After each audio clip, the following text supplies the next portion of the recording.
감사 할머니라고 이렇게 사람 지었습니다. 언제든지 무슨 이야기를 해도 이 할머니는 감사합니다라고 하는데 그냥 입술로만 감사합니다. 손을 이렇게 모으면서 감사합니다. 감사합니다. 이렇게 해요. 경로당에서 오시는 어르신들 가운데도 가끔씩 보시면 교회 와서 십자가를 향해 이렇게 감사하다고 이렇게 인사하는 사람이 있는데 이 할머니도 이제 감사합니다. 감사합니다 하는데요. 예를 들면 옆집에 아이가 아프다라고 얘기를 해도 보고 감사합니다. 입원했습니다라고 해도 또 감사합니다. 이렇게 인사를 해요. 그 아이가 입원했다가 죽었다고 얘기를 해도 또 감사합니다라고 이렇게 인사를 하니까 사람들이 그 할머니에게 붙여줄 때 저분은 참 감사 할머니다라고 이렇게 이름을 붙여줬습니다. 어느 수요일 저녁에 이제 수요 예배를 하나님의 전에 와서 드리고 돌아가는데 예배당을 밖으로 나오는데 소방차가 윙하고 지나가는데 이 할머니가 직감적으로 우리 집에 불난 것 아닌가라고 이렇게 생각이 되는 거예요. 그러니까 소방차를 막 뒤에 뒤쫓아서 소방차를 따라가 봤더니만 역시나 직감대로 자기 집에 불이 나버린 거예요. 불이 난 모습을 보고 그 할머니가 이런 얘기했습니다. 아이쿠 우리 집에 불 났구나. 나무 아미타불. 평생 나무 아미타불 하다가 어떻게 교회에 다녀서 감사합니다 감사합니다 했는데 아직도 그 마음속에는 나무 아미타불이 남아서 급하니까 결국엔 나무 아미타불을 했다라는 그런 말이 있는데요. 사람은 마음속에 무엇으로 가득 차 있느냐에 따라서 급하면 그 얘기가 드러나는 걸 봅니다. 그러니까 저 사람이 평소에 어떤 말을 하고 어떤 말을 할 때 어떤 말을 하는가 봐서 그 사람의 내면의 것을 알 수가 있는데요. 사도 바울의 마음속에는 뭐가 있었을까라고 생각해보면 지난 말씀과 연관시켜보면 사도 바울의 마음에는 복음이 꽉 차 있다고 볼 수 있습니다. 그러니까 사도 바울은 언제나 사도 바울의 진리고 누가 얘기를 하면 그의 입에서 복음이 튀어나왔다고 보는데요. 지난 시간에 우리가 복음에 대해서 제가 잠깐 정리를 해드렸어요. 복음은 우리의 죄와 흠을 위해서 죽으시고 무덤에 묻히시니 사흘 만에 살아하시고 지금도 살아서 우리와 함께 계시는 예수님이 복음이다 했어요. 마태복음, 마가복음, 누가복음, 요한복음 했을 때 이 복음은 예수님이 내 죄와 흠을 위해서 죽으시고 무덤에 묻히니 3일 만에 살아나시고 그 살아나신 주님이 지금도 나와 함께 살아계시다는 걸 믿는 걸 복음이다라고 하는데 복음은 예수 그리스도라는 거예요. 그래서 사도 바울은 예수님 만난 다음에 예수님이 너무너무 좋아서 이 복음을 전하는데요. 로마교회도 편지를 쓰면서 너무 좋으니까 자기를 소개할 때 지난주에 3가지로 소개했다고 했습니다. 나는 예수 그리스도의 노예다라고 말씀드리고 두 번째는 나는 하나님에게 부름받은 증권 대사로서 사도였다고 말씀드렸고 세 번째는 복음을 위해서 택정함을 받은 자다라고 말씀을 드렸습니다. 이렇게 소개한 사도 바울은 드디어 로마교회에 편지를 쓰면서 내가 편지를 쓰는 이 로마교회를 향한 마음, 내 마음이 이렇다라고 이제 오늘 본문에 표기를 하는데 오늘 본문 말씀을 제가 묵상을 해보니까 사도 바울이 로마교회를 향한 마음을 한 5가지로 정리를 해볼 수 있었습니다. 그래서 5가지를 제가 순서대로 쭉 말씀을 드리려고 하는데요. 첫 번째 로마교회를 향한 사도 바울의 마음은 로마교회를 향하여 감사하는 마음이 있었다 이렇게 표현을 합니다. 8절 말씀 한번 보십시오. 먼저 내가 예수 그리스도로 말미암아 너희 모든 사람에 관하여 네 하나님께 감사함은 너희 믿음이 온 세상에 전파됨이로다라고 말하면서 로마 교회를 생각하는 사도 바울의 마음속에 어떤 마음이 드느냐면 감사하다라는 그런 마음이 든다는 거예요. 로마 교회는 지난주에 말씀드렸어요. 사도 바울이 개척한 교회가 아니라 자생한 교회였다고 말씀드렸습니다. 오순절 성령 강림 사건을 통해서 로마에 있던 유대인들이 거기 가서 복음을 영접하고 그들이 로마에 와서 335 모여서 예배하는 것이 로마 교회의 기초였다고 볼 수 있으니까요. 아마 그들이 믿음 생활하는 것이 쉽지 않았을 겁니다. 하지만 그런 어려운 환경에도 굴하지 않고 열심히 전도했는데 당시 로마에는 유대인이 얼마 정도 있었다고 보느냐 하면 2만여 명의 유대인이 있었을 거라고 추정을 합니다. 2만 명의 유대인이 다 예수 믿는 게 아니라 먼저 예수 믿는 사람들이 전도할 때 사도 바울이 어느 지역에 가도 항상 유대인을 대상으로 전도했듯이 예수 믿는 사람들도 유대 사람에게 먼저 전도했을 겁니다. 2만 명의 유대 사람을 놓고 전도하다 보니까 문제는 전도를 하다 보면 전도를 받아들이는 것도 있지만 어떤 사람은 단기를 걸기 때문에 분쟁이 많이 일어납니다. 그러니까 로마 측의 입장에서 보면 저 유대인들은 자기들끼리 굉장히 싸우고 분쟁이 일어나니까요. 로마를 통치한 이제 로마 황제가 좋아할 일이 없었습니다. 그래서 3대 황제였던 칼리굴라는 유대인들에게 경고합니다. 야, 싸우지 마. 왜 너희들 민족끼리 싸우라 하면서 분쟁을 하려고 하는 유대인들에게 경고하는 거죠. 레드카드를 하면서 경고를 쭉 해서 이제 보여주면서 너희들 경고를 이제 하는 것을 보는데요. 이렇게 3대 황제가 경고하고 4대 황제였던 글라우디오 때에 드디어 이 글라우디오 황제는 유대인들이 자꾸 분쟁이 일으니까 그러면 안 되겠다. 너희들은 너희 같은 사람들은 로마에 있을 필요가 없다고 해서 로마에서 추방을 내려버립니다. 서기 49년경 모든 유대인들을 로마에서 떠나러 하는데 그때 떠났던 인물 가운데 사도 바울을 도왔던 인물이 있죠. 아굴라 브리스길라 부부입니다. 이 아굴라 부부는 그때 떠나서 고린도에 와서 사도 바울의 사역을 나중에 돕는 걸 보는데요. 제가 로마의 역사를 잠깐 얘기하는 이유가 뭐냐면 로마 교회 성도들의 신앙 환경이 별로 좋지 않았다는 겁니다. 좋지 않았는데도 불구하고 오늘 말씀에 보면 그들의 믿음이 온 세상에 전파되었고 그 전파되는 그들의 믿음을 고린도에 있었던 사도 바울도 듣고 너희들 믿음 생활 잘하는 건 너무나 좋아서 내가 너희들의 믿음 때문에 감사하고 있다라고 감사를 표현하는 거예요. 사실 우리가 믿음이 있다라는 사람은요, 내가 믿음이 있으면 저 사람이 제일 중요하게 여기는 게 믿음입니다. 이런 거예요. 부모님이 믿음 생활 잘하는 사람은 자녀가 좋은 대학 안 가도 믿음 생활만 잘하면 좋은 거예요. 믿음 있는 남편과 하는데 신랑 내 부인이 믿음 생활만 잘하면 가장 행복하다고 생각하는데 이 사도 바울의 마음속에도 믿음이 있으니까 로마 교인들이 믿음 생활 잘하는 게 너무너무 즐거웠다는 거예요. 성경에 보면 믿음 생활 잘한다고 칭찬받은 교회가 또 나옵니다. 데살로니가 교회가 바로 그런 교회죠. 데살로니가 사도 바울이 3주 정도 전도를 했는데 그들의 믿음의 소문이 퍼져나가는데요. 데살로니가 전서 1장 8절에 그렇게 얘기합니다. 주의 말씀이 너희로부터 마게도냐와 아가야만 들릴 뿐 아니라 하나님을 향한 너희 믿음의 소문이 각처에 퍼졌으므로 우리는 아무 말도 할 것이 없노라. 내가 불과 20여일 몸에서 너에게 전도했는데 너희들이 믿음 생활 잘하는 소문이 이렇게 멀리 퍼져나가 너무너무 감사하다라고 말하면서 데살로니가 편지하면서 감사를 표현한 걸 보게 되고요. 사도 요한도 자신의 마음을 요한사도서 1장 4절에 이렇게 보라고 합니다. 내가 내 자녀들이 진리 안에서 행한 담을 듣는 것보다 더 기쁜 일이 없도다라고 했어요. 믿음이 있으니까 개인이든 교인이든 교회든 믿음 있는 사람은 제일 기대하는 게 뭐냐면 믿음 있는 거 보니까 너무 좋다고 하면서 감사를 표현하는 걸 보게 됩니다. 그럼 우리도 마찬가지죠. 내게 제일 중요한 게 뭐냐면 내가 신앙적으로 직분이 어떻든지 믿음 생활 어떻게 했든지 남들 볼 때 내 믿음이 소문나는 믿음 생활 할 수 있기를 바랍니다. 저는 참 믿음 좋아하라고 인정받아요. 그리고 그런 교회가 되려고 하면 항상 입에서 얘기할 때 아이고 장로님 믿음 좋아요. 집사님 믿음 생활 짱이에요. 이렇게 얘기해야 되는데 우리가 보통 교회에서 보다 보면 이렇게 해서 목사님 이쁜 옷 입었네. 집사님 화장이 참 잘 됐네. 이 의미가 없어요. 우리가 신앙사람이 이렇게 해야 돼요. 항상 성도들이 볼 때는 집사님 믿음 최고야, 장로님 믿음 최고야, 이렇게 믿음을 칭찬해 줬으면 좋겠다 싶습니다. 이건 실습을 해봐야 되거든요. 몇 사람에게 이렇게 얘기하십시오. 옆에 장로님 앉았으면 장로님, 권사님 앉았으면 권사님, 집사님 앉았으면 집사님, 성도님 앉았으면 성도님에게 집사님 믿음 짱입니다. 인사하겠습니다. 한번 해보십시오.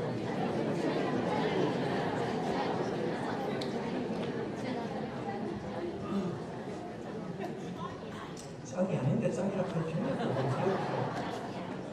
그런데 우리가 모였을 때 자꾸 믿음 칭찬하는 거예요. 우리 장로님 믿음 짱!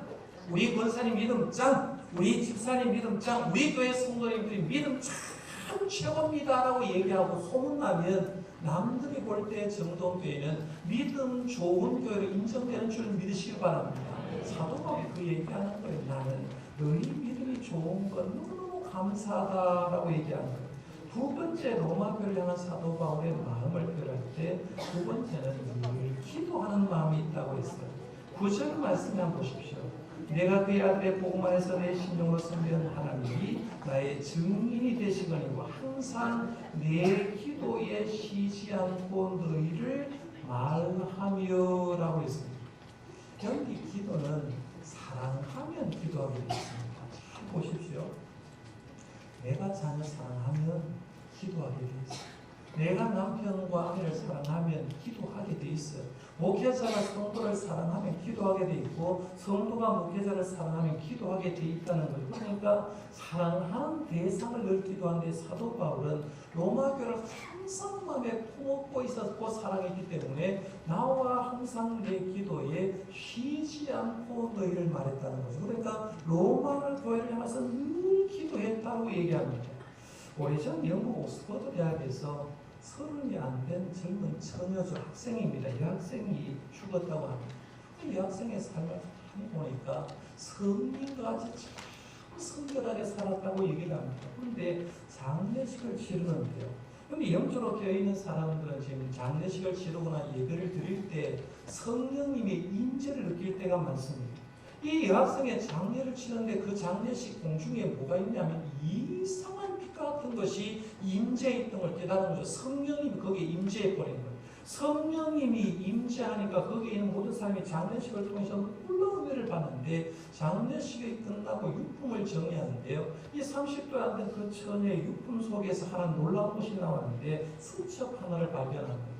수첩 하나를 발견했는데 이 수첩에 뭐가 쓰여졌느냐 하면 400여 명의 선교사님의 이름이 있더라는 거예요. 400여 명의 선교사 이름이 있고 그 옆에 선교사의 주소가 있는데 이 여학생은 한 번도 선교지에 가본 적이 없는 사람이에요. 선교사를 알지도 못하는데 어떻게든지 알지 못하는 그 사람의 400여 명의 선교사의 이름을 적어놓고 그 400명 선교사를 위해서 늘 기도했던 걸 봅니다. 그래서 그걸 통해서 우리가 얘기한 게 뭐냐면 사람의 기도의 깊이를 알려고 하면요. 이것만 알면 됩니다. 한번 보십시오. 여러분이 기도의 깊이가 얼마나 깊으냐라고 하면 이걸 물어보시면 됩니다. 기도의 깊이는 모르는 사람을 위해서 지속적으로 기도하는 걸 보면 저 사람이 기도가 얼마나 깊은가를 알게 됩니다. 여러분, 불신자도요, 다른 사람 위해서 복을 빌어줘요. 다른 종교를 믿는 사람들도요, 자기 가족 건강하기 위해서 기도합니다. 그러면 예수 믿는 사람, 진짜 기도하는 사람이 뭐냐고 하면 내가 모르는 사람을 위해서 지속적으로 기도를 많이 하는 사람이 기도에 깊이가 있다고 볼 수 있는데 사도 바울은 로마교에 가봤어요? 안 가봤어요? 로마에 아직 한 번도 안 가봤어요. 로마 성도 얼굴도 본 적이 없어요. 얼굴도 본 적이 없고 가본 적이 없는데 오늘 말씀해 보면 내 기도에 쉬지 않고 너희를 말했다라고 얘기합니다. 여러분 기도 생활 어떻습니까? 저는 우리 성도님들도요.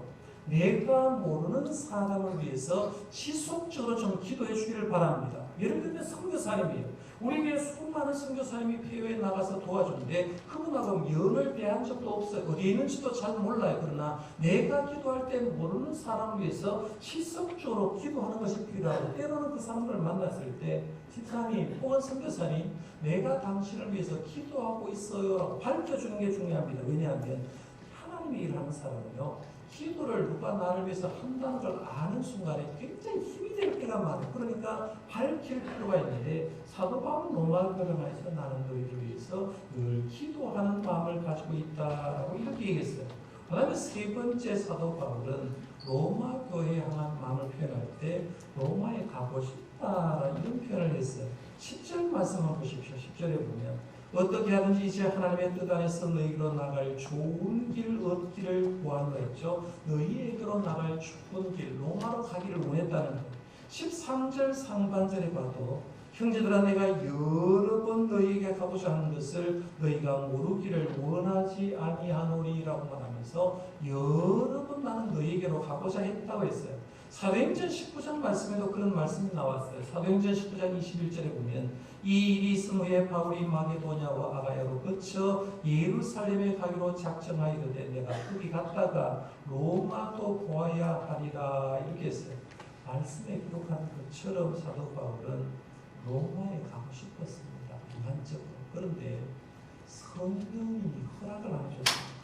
그래서 사도행전을 공부할 때 2차 전도를 하면서 사도 바울은 아시아의 복음을 전하고 싶어 했거든요. 그러면 아시아로 만약 사도 바울이 원하는 대로 왔다고 하는 게 한국은 굉장히 복음이 일치했는데 아시아로 복음을 전하고 싶어 했는데 하나님은 성령님은 그 전도를 허락하지 않고 반대 방향의 기술을 돌려서 우리가 알듯이 비두니아로 향하게 되고 드로아에서 환상을 보고 마게도냐 사람 환상 중에 와서 도우라고 했는 그 환상을 보고 유럽으로 복음을 전하러 갔다고 말씀드렸는데요.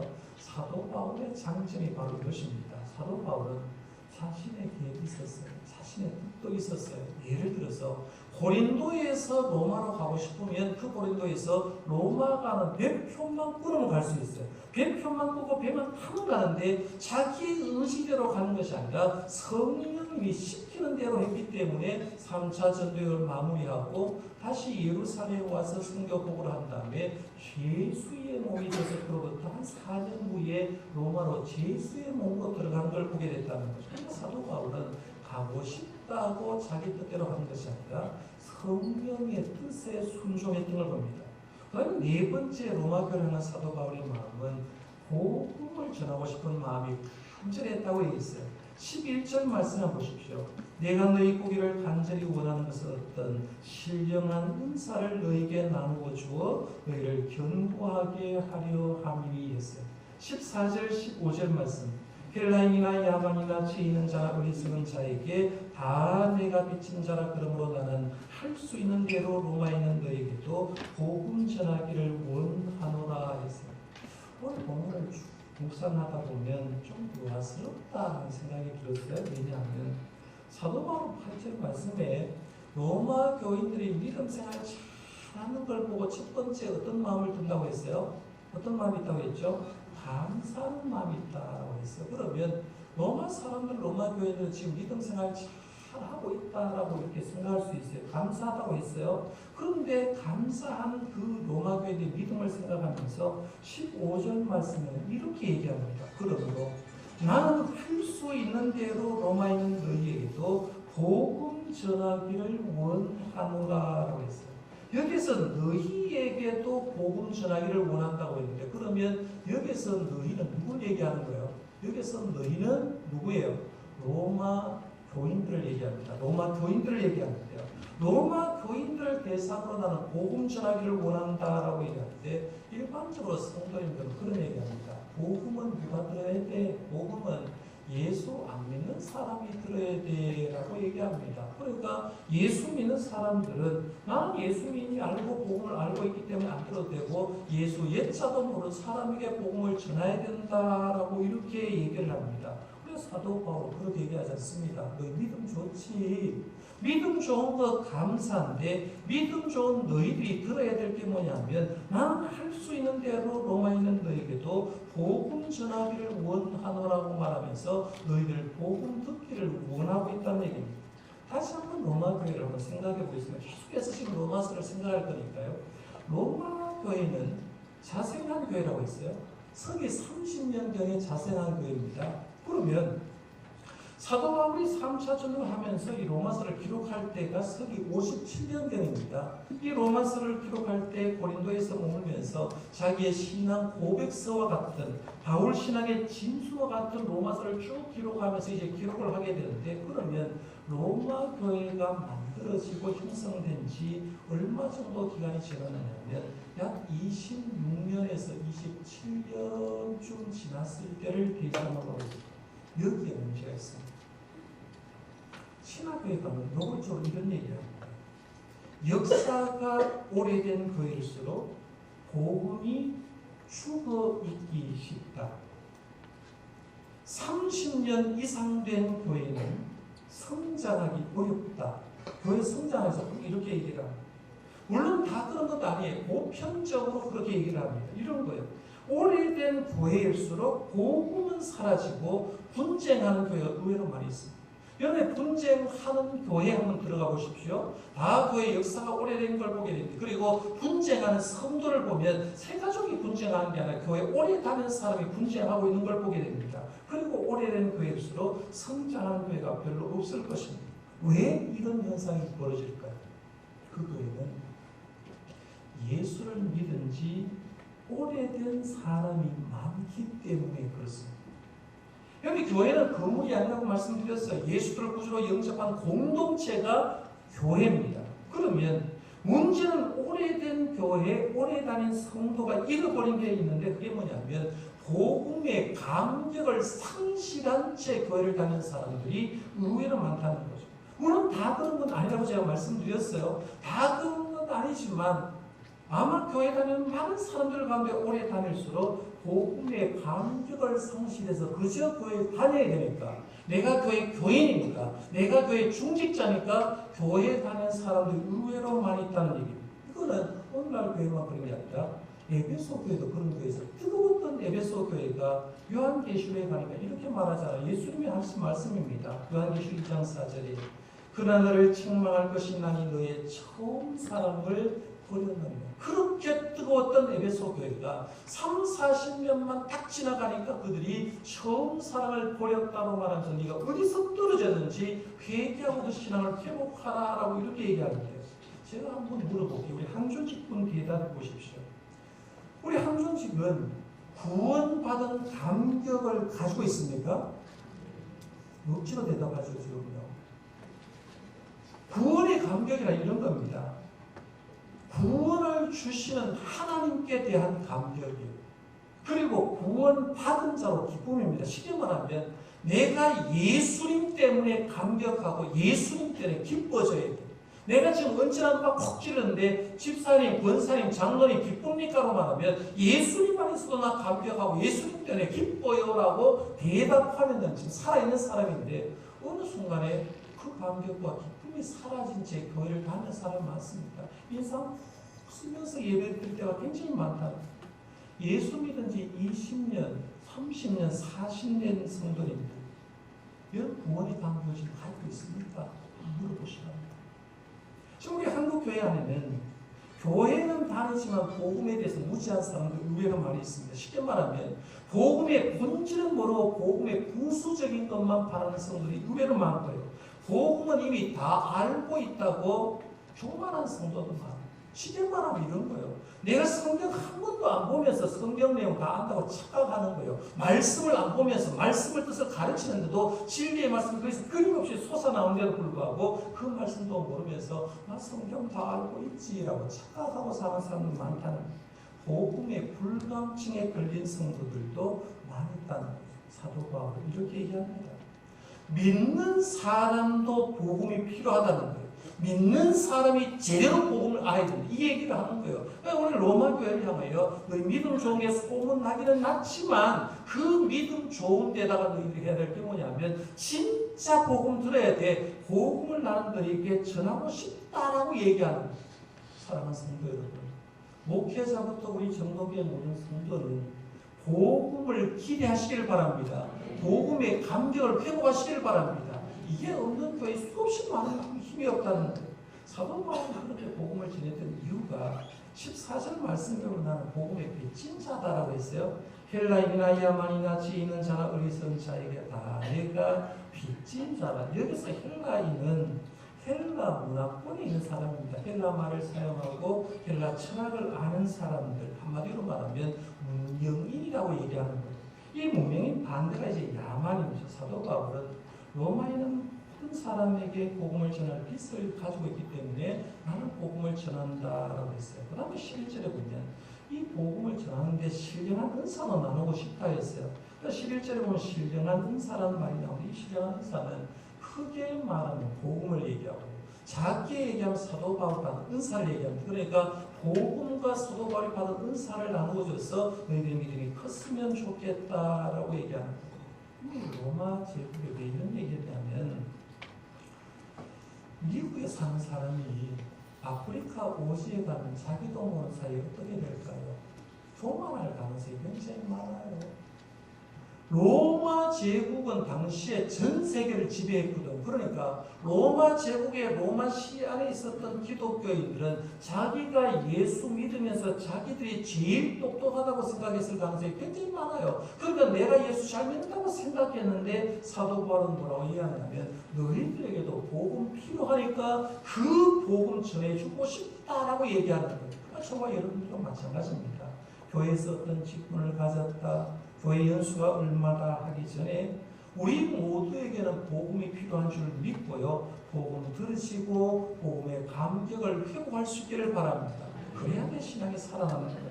그다음 다섯 번째 마지막입니다. 사도 바울은 로마교를 향한 마음을 표현할 때 위로하고 열매 맺도록 도와주고 싶은 마음이 있다 했어요. 12절 말씀 한번 보십시오. 이는 곧 내가 너희 가운데서 너희와 나의 믿음으로 말미암아 피차 아니함을 얻으려 함이라 했어요. 피차라는 말 보시오. 피차 아니함. 너희들도 위로받고 나도 위로함 받았으면 좋겠다. 13절 하반절입니다. 이는 너희 중에서도 다른 이방인 중에서와 같이 열매를 맺게 하려 함이로되 지금까지 길이 막혔도다라고 말하면서 로마 교인들이 열매를 맺게 되었으면 좋겠다라고 얘기를 합니다. 쉽게 말하면 내가 로마 교회 가서 내가 너희들 위로하고 너희들 열매 맺게 도와주고 그러면 너희들 신앙의 열매를 잘 맺으면 나도 너희들 때문에 위로함 받는다.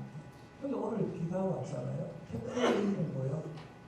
타파고요. 제가 이게 탑하는데 성도들이 이게 태풍을 탑하고 교회 올 건지 걱정이 되는데요. 일부 예배 때 예배를 드렸는데 휠체어 타는 분이 두 분 오셨어요. 비 오는데도 불구하고 두 분 오셔서 제가 예배를 드렸는데 그분 와서 예배를 드렸는데 위로는 누가 받느냐 하면 자기들도 위로받지 목사가 위로받는 거예요. 야, 우리 성도들이 이렇게 비가 내리는데도 불구하고 휠체어를 타고 교회에 오는 성도가 두 사람이 있다고 하면 그 성도를 목회하는 것처럼 그분 보면서 힘을 낼 수 있었다는 위로함 받을 수 있다는 그러니까 서로 간에 위로가 되는데요. 이 위로한 부분을 이제 이창수 목사님 우리에게 동의해 오셨는데요. 이창수 목사님 책을 쭉 보니까 누구를 인용했느냐 하면 서울대 명예교수님인 박동규 교수님 우리 교회 대지 문학 콘서트 오셨고 특별히 우리 대장님하고는 사촌지간이 왜 사촌지간이니까 잘하는데요. 이 박동규 교수님 부모 얘기를 했어요. 박목월 시인이고 모르시는 분은 할 수 없고요. 박동규 교수님 아버지가 박목월 시인이고 어머니 얘기를 했는데 그런 얘기입니다. 아버지 이제 박목월 시인 이분은 박동규 교수님이 아버지 얘기를 하는 거예요. 사진이 있는데 제가 공개를 하지 않습니다. 물론 이런저런 얘기해서 공개를 하지 않는데 어느 눈이 오는 한통 눈이 쏟아지는 날이었다고 합니다. 저녁을 먹고 제 시인 박목월 시인이 시신이 발동한 거예요. 분위기가 좋으니까 아마 시를 쓰고 싶었던 것 같아요.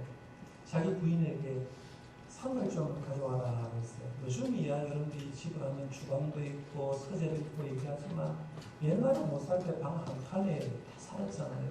밥 먹는 상에 닦아놓고 거기에다가 공부하고 그렇게 있지 않습니까? 그 상을 가져오라는 거예요.